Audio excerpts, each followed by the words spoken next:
नमस्कार मंडळी, मी आहे गणेश, श्री हनुमान डेअरी फार्म सोलापूर. ह्या दोन म्हशी अहमदपूर येथे चालल्यात. त्या मालकाशी आपण बोलूया. नमस्कार मालक. नमस्कार. कुठून आलात आपण? अहमदपूरवरून आलात. म्हशी घेतल्या तुम्ही, कसं क्वालिटी काय वाटल्या? नंबर 1 क्वालिटी आहे. अच्छा, मागच्या गाडीतनं एक म्हैस घेतली होती, त्याचं 2 टाइम दूध बघितलं आणि आज गाडीतनं आलेली पण एक घेतली. म्हणजे आज पण गाडी उतरून सुद्धा तुम्हाला दूध जे आहे ते मिळालं. म्हणजे व्यवस्थित 7-7 लिटर, ह्याचं 8-8 लिटर दूध. व्यवस्थित खात्रीपूर्वक तुम्हाला जे हवं होतं तसं माल मिळाला का?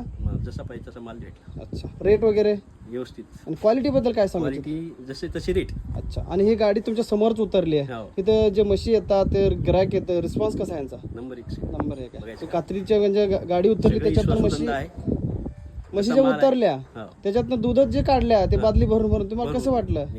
ही गाडी प्रवास करून सुद्धा म्हशी चांगल्या दुधाच्या आहेत, चांगल्या पद्धतीने, आणि क्वालिटी पण ते विचार करायसारखं काही नाही. खात्रीचा माल आहे. खात्री. तुम्ही नवीन सुरुवात करताय, आमच्याकडून शुभेच्छा. धन्यवाद सर.